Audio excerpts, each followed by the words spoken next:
Hey everyone, and welcome to episode 8 of Japan Talk. My name is Chase. And I'm Chaz. And we're two brothers that love Japanese culture, Japanese food, and all things Japan. And today we decided to do something that we've kind of touched on in the past. We've had a lot of fun doing videos like this. And today we're going to cook. Well, Chaz, tell us what we're going to cook. Yeah. So last time, I don't know if any of you guys watched our okonomiyaki and takoyaki videos where we cooked that kind of last minute, decided, you know, can we make this stuff? This is food that we loved eating in Japan and never tried to make here. And actually turned out really well. And I think we kind of hinted a little bit at the end of that video that we wanted to do a sukiyaki video. And it's easier than the okonomiyaki. I mean, you literally just, as you'll see here soon, we're just going to throw everything in this pot and let it cook. But it's like one of our favorite dishes. I know it's one of the first Japanese dishes I had before I had been to Japan that I just loved. We were lucky enough to be near a Japanese family-style kind of restaurant that had sukiyaki, and it was relatively cheap at the time. I want to say it was like $10 a person, which was pretty cheap. And tons of meat, tons of vegetables and food, more than we actually have here. But we've got some stuff together, and we've got, you know, the meat and some vegetables and stuff. So let's give it a shot. Right. First thing we're going to do is we're going to use our trusty little Coleman here. Go ahead and pop that on. Get it nice and hot. Maybe put it on between a medium temperature and max. Get it nice and heated. It looks like the flame should be about good. And we have a few things here, so let's just kind of go over what we have. The first thing, this is what we'll be adding first. This is the Sukiyaki sauce. So this is a pre-made sauce that we actually bought from a local Japanese grocer. And this is going to be that kind of base. So we're going to pour this in. And then first thing we're going to do is we're going to cook the beef that we have here. Let that cook a little bit. And then once that's nice and cooked, then we're going to start adding in some of the vegetables. So do you think I should go ahead and just start pouring this in? Yeah, it's already getting hot. Oh yeah, so it looks like we're going to probably use this whole bottle here. I thought it was always interesting. I mean, we have just a regular pot here, kind of a deep saucepan. But at the Japanese restaurant, they used to always bring out just this round iron, deep kind of skillet. And they bring it out like hot, like it was already piping hot, and they're bringing it out with, like, you know, these huge mitts on, and put it on, you know, a cooker, a tabletop cooker, just like this one. Yeah, this beef is really thinly sliced, so... So do you think that's enough sauce, or do you think that we should maybe use the second one? I think we probably will need the second one. Should I go ahead and add that in there? Yeah. All right. Start getting it hot. Yeah, we went kind of heavy on the meat because we love meat. That's the best part, you know. Vegetables are great, but we really like the thinly sliced beef. So for vegetables, we have just kind of some basic stuff. We have here cabbage and onion that's just coarsely chopped up. We have some baby portobello mushrooms, and we have some of the little enoki stringy kind of mushrooms here. You can see that. They're these kind of like long, stringy. I love these ones for some reason. Yeah, this is one of the most important parts of sukiyaki. Now, there are some things you can add that we're not adding today. Some really actually popular ingredients. That one of the things we didn't pick up today, since we went so heavy on the beef, was tofu. Tofu is a really popular ingredient that you're going to use with a meat. Just adds a little bit of extra flavor because it sucks in all the juices and all the things you're cooking it with. Add some great texture. We also have some rice on the way because this is the dish that you're gonna get a nice bowl of rice, and you're gonna kind of put some stuff on top, maybe eat it together. And then one thing I also mentioned, and we're not doing this because it's a little bit different in America. Typically with sukiyaki, one of the main ingredients is you're gonna have raw egg. You're just going to have a bowl of raw egg, nice and mixed up, and you're just going to kind of dip your beef in there, and it's just absolutely delicious. Just because of the salmonella, you know, a little bit different here in America. We don't want to go through the hassle of washing eggs or anything like that, because that's where most of the salmonella comes from my knowledge, is actually the shell itself. But looks like we're actually ready to kind of maybe drop some meat in here. Yeah. So got a nice boil going. Looks like we can. Oh yeah. Oh yeah. Yeah, and this is really thinly sliced beef, so it cooks relatively quickly. I know, like in the past when we've made this, it's somewhat similar to Korean barbecue, where you kind of like cook a little bit, and then you eat a little bit, and then you cook a little bit, and you don't just like throw it all in at once. I don't know if we probably won't be able to throw it all in at once. Here I'm hoping I'm going to throw at least all this meat in right here. Yeah. We may have two things. I'm not sure if we're going to go through both things with beef. Yeah, it's quite a bit. The other ingredient, I was trying to think of other ingredients. They typically will put in the clear noodles. So they'll have the clear noodles. I've seen them put in other different vegetables like peppers and stuff. Kind of. Right. Yeah, it's one of those dishes that you can really kind of add anything, especially when this is a very common dish to cook at home. Nice winter dish, when it's nice cold. It's cold out, maybe it's fall or winter. It's definitely a great meal to cook at the table. And that's something I'll talk about a little bit later, some of the experiences that I've had in Japan. Most of the times that I've eaten sukiyaki, it's been in America. I've had more sukiyaki in America than I have in Japan, but I've had some experiences over there as well that I'll share with you guys that I thought were really cool, really interesting. So this looks absolutely amazing right now. This sauce smells so good. And then the beef, like Chaz said, it's very thinly sliced. So it cooks fairly quickly, and it's just it's going to really bring out a lot of good flavor also in the vegetables as well. Definitely looking forward to this. I wish you guys could smell it, because it instantly smells delicious. Really yeah, the sauce is a little sweet. It's kind of soy sauce based sauce, but it's a little sweet, savory. Yeah, it's looking good. Oh yeah. Yeah, it's funny, but both of us, I think, have eaten more sukiyaki in America by far. I mean, we used to go to this particular restaurant like almost every month, every 2 months. I would say more often than that. I think we went there probably 2 to 3 times a month. Back during college days, I mean, it was like the only source of Japanese food. And it was actually really good. I mean, unfortunately, the restaurant changed owners at some point, and it went downhill, and their food turned out to be, and now it's like a totally different restaurant. But went from being named like an actual, kind of authentic sounding Japanese restaurant name to now it's, very Americanized, and it's definitely not as good. We have some other great restaurants in the area that have better Japanese food. They're just not as close. But I still think we were very lucky to have that restaurant in that time of our lives. And this is, 15 years ago at this point in time? So definitely lucky to have that. And this meat is just so thin. It is cooking so quickly. And that's one of the great things about dishes like this, is it's a little bit of preparation, cutting up some ingredients, but once everything's prepared, I mean, it's a quick dinner. It's one of those things that you can go from turning on the burner to eating in a very short amount of time.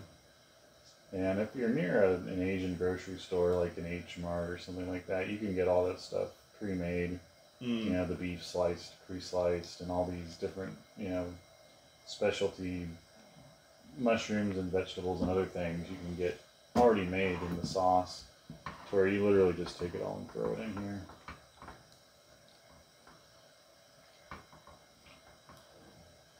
It's a lot of meat. Oh yeah, I mean, I think we went a little overboard on the meat, honestly, but we're kind of go big or go home kind of guys when it comes to delicious beef.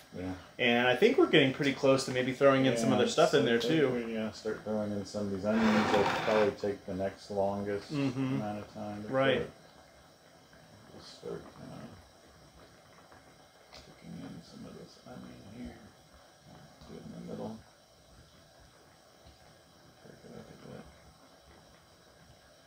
Oh guys, as you add each ingredient, the smell is just going to get better and better. And as soon as Chaz laid those onions in there, it just instantly, my nose was just hit with this just completely different flavor than what we had been smelling. We've been smelling, kind of the sauce and the beef, and then now I have this, great just sweet onion smell, and that's going to add a lot of flavor to that broth too. And the broth, you poured some over rice, and it's just absolutely amazing. So, it's not just for cooking it in. You're not straining it afterwards. This is part of the dish. So, yeah, usually there's very little sauce left. In fact, when you're done with this, I remember many times slurping up the sauce more or less. So while this is, always getting some more ingredients in there, I'm going to go ahead and share with you an experience that I had that I thought was, pretty cool. About 2 years ago, I went to Japan with a close friend of mine to visit some friends in Tokyo and in Nagoya. And it was wintertime. And when we got to Nagoya, my buddy that lives there said, hey, why don't we go and spend some time with my girlfriend's parents. They live in Gifu, which is pretty close, car distance, quick car drive from where they lived in Nagoya. And they'll prepare, special dinner for you guys for being a guest. And that was great. I thought it was an amazing opportunity. So we go down to Gifu, and I, come across this big, beautiful Japanese home, kind of like, almost like farmland area. Very rural, but nice large piece of property, nice large house. Which was kind of surprising to me since I was kind of a Tokyo boy and I had only really been around Tokyo. And we go into this beautiful home, and they have a nice large dining room table, low to the ground. And right there in the center of the table, they had something that looked very similar to this. And I found out that their mother was making sukiyaki that night, and they had already eaten dinner. So this was specifically for us. And it was an amazing experience. They had all the stuff you'd want in the sukiyaki, from the tofu and onions and cabbage, delicious beef, and it was interesting because this was the first time that I had actually had sukiyaki with raw egg. Because in America, I didn't really realize that was part of it. They didn't really offer that. We thought it was kind of cutting edge that they were serving us raw beef and letting us cook it ourselves. That in itself was kind of weird at the time. This was before Korean barbecue restaurants got really popular in the States. So it seemed a little sketchy, but it was delicious. But we'd never really seen the raw egg. And then they broke out the raw egg and said, hey, do you want to try this? And I said, of course I want to try it. If it's how you eat it, that's how you eat it. And they're all very impressed. Like, wow, you're so brave, to eat this raw egg because, in your country you don't eat raw egg. And it's like, well, if it's safe, then I'm okay with it. And I'm still here, so I think it was pretty safe. Worth the risk. And it just added so much to the dish. I mean, it's one of those things where some people will hate it, I'm sure, but others will love it, and definitely recommend trying it out if you get a dish like this, because there is not much better than getting that nice big piece of beef and just dipping it in that egg, and it just adds this little just gooey sweetness as you swallow that down. And man, this is really good looking. This is starting to look good. I mean, you got to do this more often, I think. Yeah, turn it down a little bit. But yeah, I thought it was great that my first real sukiyaki experience in Japan was about as authentic as it can get. At someone's house in the winter, at the table together, eating sukiyaki with raw egg, and it was a very memorable experience. I think I'll remember that for the rest of my life, and it kind of cemented sukiyaki as one of my favorite dishes. Yeah, similar. My experience was very similar. I had sukiyaki at the restaurant here in America, but then when I was in Japan during my study abroad, one of the first nights at the homestay parents' house, it was us, the homestay parents, and I had a son and a daughter that were like high school, middle school age. They made a special dinner, and it was sukiyaki. And again, it was, you know, they had their whole little table set up with the little cooker, you know, right there on the table. And the dad was sitting there cooking all the ingredients and stuff in the pot, just like this. And then when it came time to eat it, you know, they handed me a bowl and a raw egg. And he showed me, he kind of gestured, you know, and showed me how to crack the egg in the bowl, you know, mix it up with the chopsticks. And so I just kind of followed along and did that. And then once all the meat was cooked, we had that in another bowl, you know, or a plate. And he was just taking it and dipping it in the egg. And I just remember it being so good. You know, the hotness of the meat, you know, kind of cooked the egg just a little bit, you know, and it was enough that, you know, that with the rice and all of it together just made this delicious flavor. That was something really special.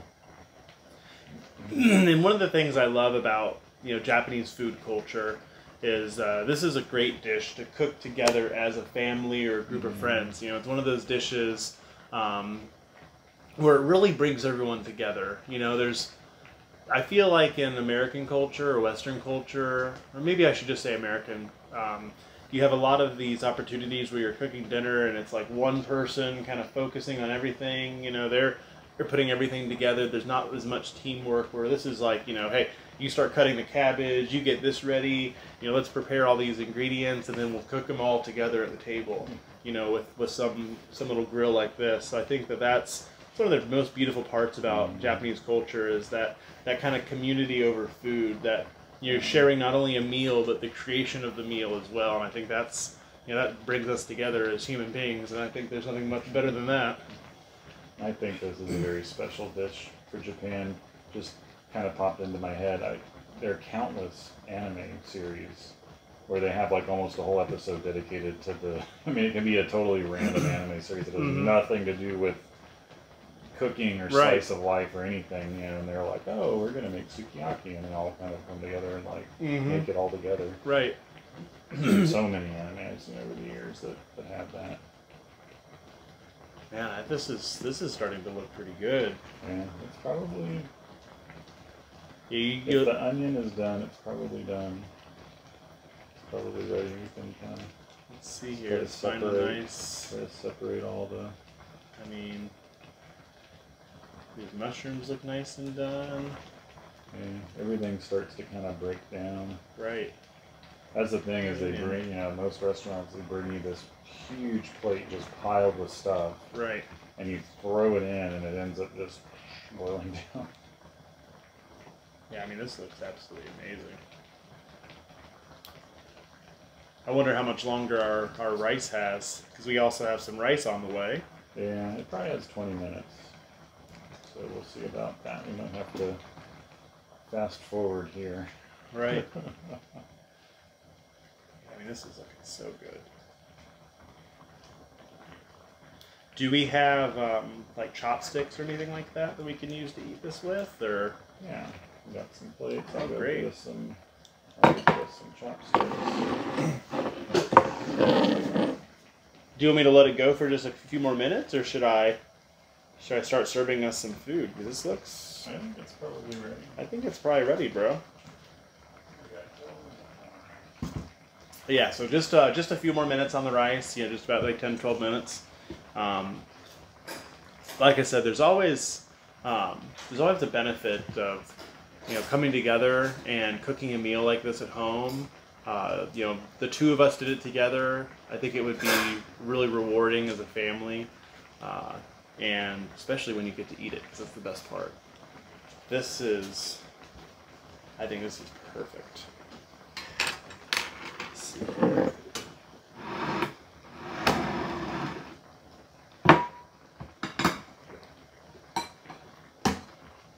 Like I said, we went pretty heavy on the meat today. Every time I grab something, I'm basically coming up with a big handful of meat. Let's see, I just want to make sure I get a nice mixture of everything on here. So we have, there's so many just great ingredients in this. Yeah. You mean to serve you up some, Joss? Yeah, sure. Let's see here. Ooh, nice big old chunk of meat. Maybe get some vegetables in here. Good. Do you think we should throw in the rest of the vegetables since we kind of broke it down a little bit? Yeah, let's throw in the rest. So we haven't added the rice just yet, but I still want to kind of bring this up and show you guys. So this is the sukiyaki so far. You know, nice color on the meat. Everything else has gotten nice and soft. So when you get the rice, when the rice is added in here and you get some more broth in the mixture, oh my goodness, it's heavenly.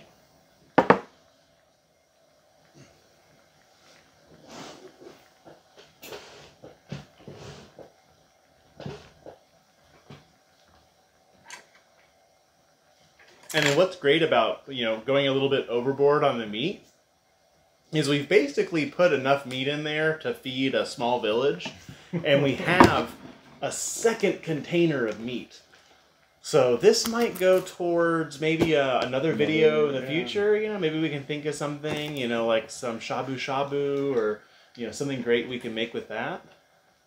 Or maybe we'll just eat some sukiyaki on our own time. Yeah, another meal.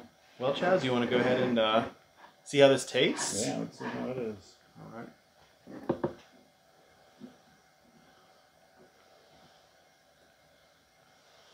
Oh, it smells so good. Mm. It smells just like... Smells just like sukiyaki you would at a restaurant. Mmm. Oh, it's delicious. We did a great job on that. That was really good. Mm. Mm. Just absorbs. It's so thin that it absorbs the whole flavor of that sauce. I mean, you can cook beef and beef is going to taste great, but this sukiyaki sauce just adds this perfect sweetness. Almost like the kind of sweetness you get from like a teriyaki, like a sweet teriyaki beef jerky almost. Mm-hmm. You know, just this nice subtle sweetness. And then the mushrooms and the onions and the cabbage. I mean, everything in here just adds to this dish. Mmm.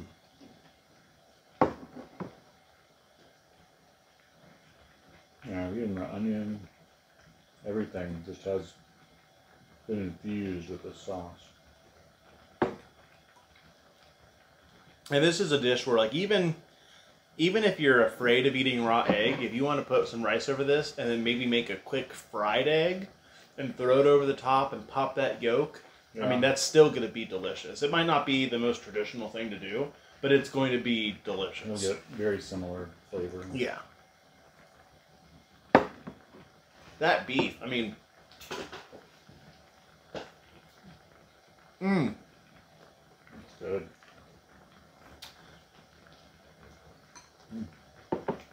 Yeah, I'm glad that we went a little overboard on that meat, because I don't think I can have enough of that.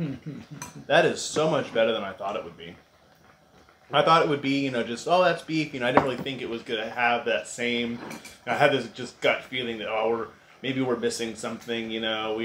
We got the prepackaged sauce. That prepackaged sauce is all you need. Yeah. That is absolutely amazing. Yeah, when we were living in Japan, we'd made it a few times with pre-made sauce in a bottle, and I think the first time we thought, this isn't, you know, we'll see how this turns out, and it was amazing. And we didn't really cook much while we lived there. It was just so much easier to go out, and it was cheap. But that was one of the few things that we actually did make a few times. I'm gonna go ahead and try to take some of this meat out before it gets too cooked. But yeah, it was just so easy. Yeah. And especially over there. I mean, you can buy all the stuff pre-sliced, pre-cut.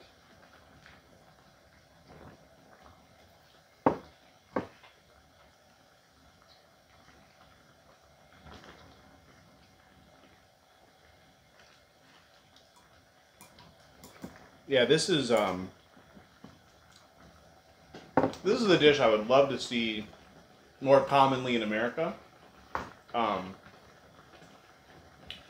It's so Western feeling. It's a very Western feeling dish. You know, the enoki mushrooms and things like that are a little bit different. Great flavor. I think any Western palate would appreciate them.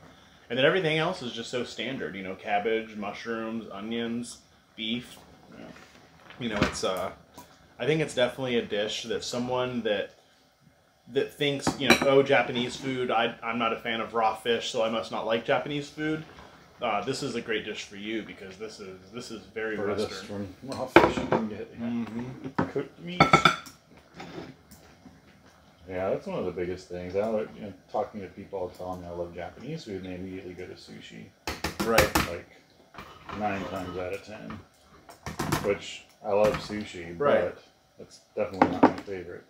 Right, and it's interesting because this last time when I was in Japan, I ate quite a bit of sushi, but every time prior to that, I had hardly eaten sushi at all. You know, it was very rare. I can go to like one conveyor belt sushi place and get my fix, and then everything else was, you know, like bar food and, you know, fried chicken and sukiyaki and, you know, going and trying some different restaurants like Korean restaurants and things like that. So it's definitely not something that I eat all the time while I'm in Japan, but I will tell you that every time when I get back to America, my biggest regret is not eating enough sushi. Even if I eat a decent amount like this last time, I get back and I'm like, oh, yeah, I just can't get that same thing here. I can get close, like we did with the conveyor belt sushi place. Close, we can get close, but it's also quite a bit more expensive. Yeah. Makes it not as good while you're eating it. Yeah, like, yeah. Your wallet is slowly burning a hole in itself. I'm just gonna go ahead and transfer some of this stuff right over back to this bowl over here, because you know, even though technically this is second dinner, you know, it's been a long day for us, and we got some good exercise in today, and I think we deserve this, but. I do gotta watch myself. I can't go too overboard. And then what I also want to do. I think the rice should be done here pretty soon. Oh yeah, I'd love to get this this second bowl here with the rice. That'd be great. The cabbage is delicious. Oh yeah. Yeah, it gets nice and soft. And then, you know, just a little bit crispy, or crunchy rather.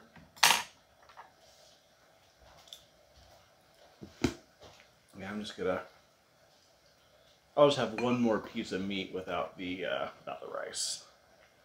Because it's just so, I mean, I'm a rare, you know, steak kind of guy. If I'm eating beef, it's, you know, I want a nice, thick piece of steak, as red as it can in the middle. Preferably it moves when you hit it with a fork. But when it comes to thinly sliced beef in a sukiyaki dish, having that nice, well-done piece of meat that's had the time and the opportunity to absorb all these flavors, you know, that's what it's really all about. This feels like it's just been marinated for days, but it wasn't. It was, you know, just taken out of this plastic container. You saw it right here, and then dumped into this sauce, and it just did such a good job absorbing it and sticking to it. I mean, it's really changed the flavor of the meat. Just absolutely stunning. Well, looks like you got some rice here. Some rice. I'm going to take some of this and make a bowl. This is for you as well, right? Nah, I have more. That's for you. All of it. All right. I opened the hatch to the rice cooker 2 minutes early. I'm pretty sure it's okay. Yeah, it looks good. I don't think it's going to make a difference. But I am going to get some stuff here for Amanda. Oh, yeah. We got to share the love a little bit, right? Can't just hoard this to ourselves.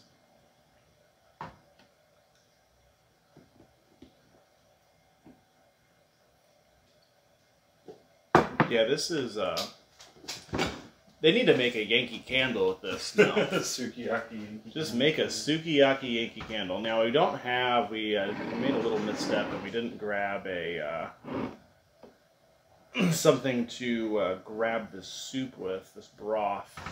So I'm kind of carefully just drenching my rice, little bits at a time. Do you think we can get like a ladle or something? Yeah. We're gonna get some ladle action going on because this isn't really working out. Using tongs to get a liquid is probably not the most intelligent way about going about things. But yeah, this is a great dish, and it's one of those dishes that you can make it very expensive, you can make it very cheap and affordable. You know, when we got our thinly sliced meat, we actually went to a Japanese grocer for that. So we paid a little bit more of a higher price because it's pre-sliced, you know, kind of packaged for this very purpose. But you know, you could go to a grocery store like a Walmart and get a perfectly fine beef for making a dish like sukiyaki. Go ahead and take that. Yes, that's perfect. A little measuring cup, get some nice broth in there. And then just pour it on the rice. Oh yeah. That'll get you some good flavor here. Maybe pour a little bit extra on the meat as well.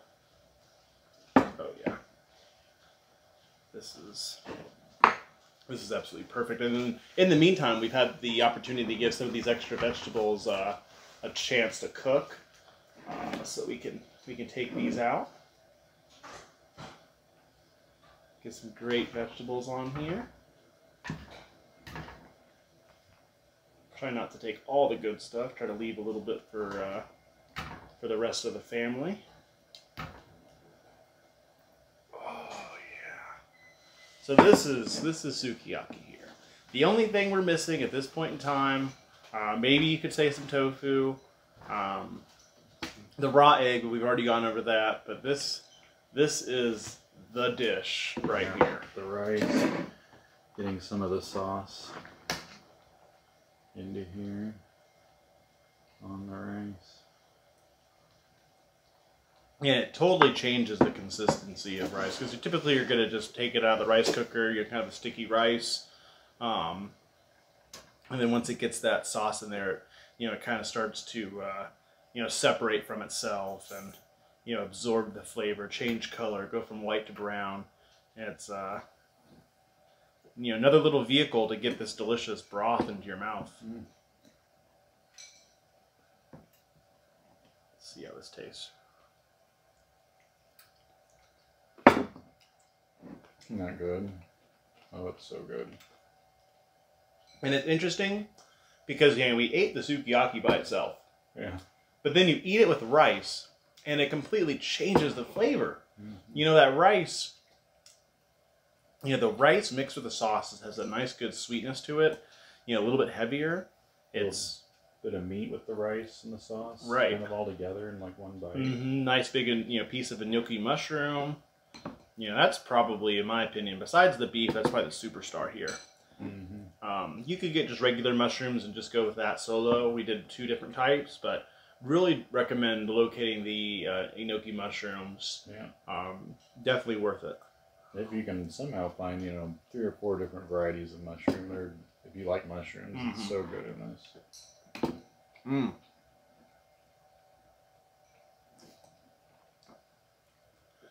Yeah, this is great. We need to open up a restaurant. You know, we're making sukiyaki, takoyaki, okonomiyaki. Man, what's next? Karage and American dogs.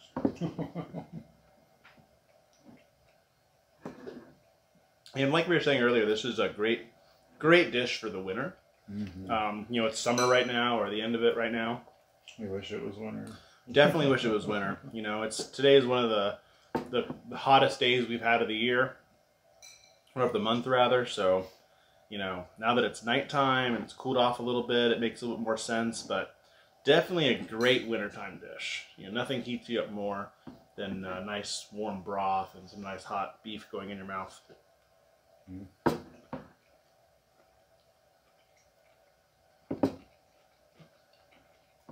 Yeah, and we have a whole thing of beef left, so maybe we'll do another video where we do, I don't know, we can maybe try yakiniku.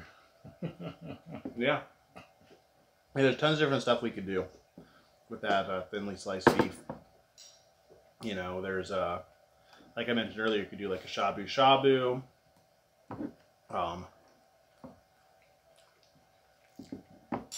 You can even do sukiyaki and just use completely different ingredients besides maybe the cabbage and, you know, one of the mushrooms. You can change it up, you know, make some completely different style dish, but we'll have to definitely think about what we can do, because we can't let this delicious beef go to waste. I mean, this is good stuff.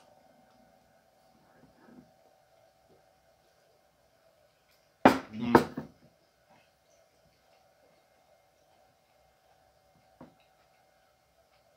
And like I said earlier about like the palate of this dish, it's not a very foreign dish. It seems very familiar. It's something that a young kid could enjoy, or an old, you know, relative. Someone that's very picky about what they eat, I think could even enjoy this dish. Yeah. You know, as long as they're not really weird about mushrooms.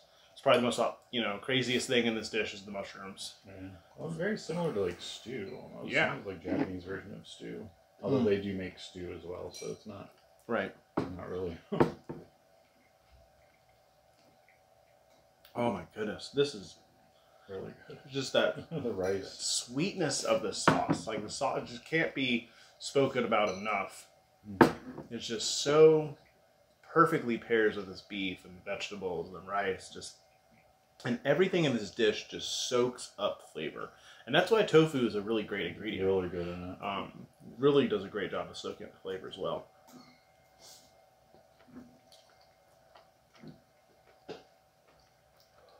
Hot. Now, if we only had some Mitsuya cider. Or just some umesh, or maybe a cassis orange, you know, some sort of an adult beverage to wash this down with. Yeah. Or if I could just smoke a cigarette right here at the table inside the house, that'd be nice as well.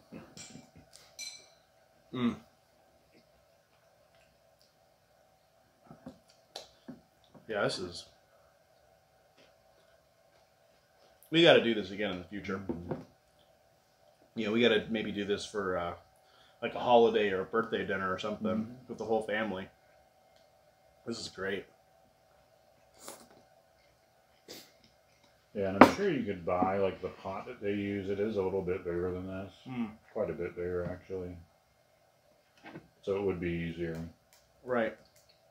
Which even still, I mean, it's not like it was like inconvenient or anything like that. For 2-3 people, this is plenty. If you were trying to feed a family of like 6, then right.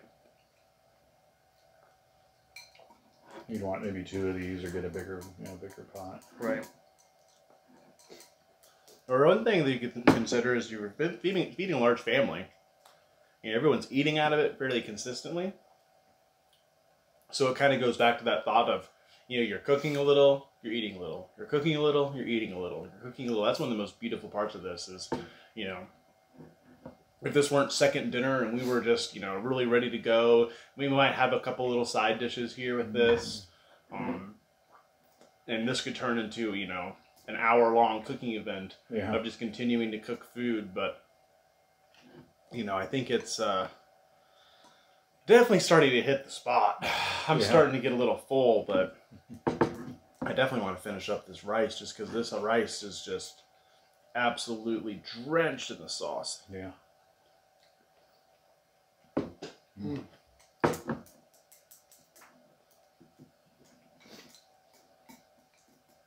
Well, this is now our second cooking video, and we seem to enjoy it. It's gone well so far. We haven't lit anything on fire, or right.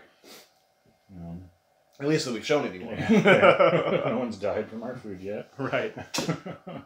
So maybe we'll do another one in the future. Yeah. Maybe any kind of ideas or anything, just let us know in comments or... Right. And then also, if you haven't checked out our most popular video at this point, we have our conveyor belt sushi video. Seemed like there's a lot of people that really liked that. If you're looking for videos like that in the future, please let us know. We plan on visiting some other Japanese restaurants in the next coming weeks. Have some things coming through the pipeline. So we're really excited to bring that to you guys. maybe even sometime next year an overseas trip for the video. You know, you might see us maybe somewhere in Asia. So we'll see how that goes. Like I said, that's a far way ways looking at 2020, but you know, time flies when you're having fun, and we have a lot of fun here on Japan Talk. So with that, I think we're gonna go ahead and end our video. Yeah. Like I said, go ahead and like and subscribe, or comment down below. Let us know what kind of content you're looking for, or what you're enjoying out of our videos, and we'll respond.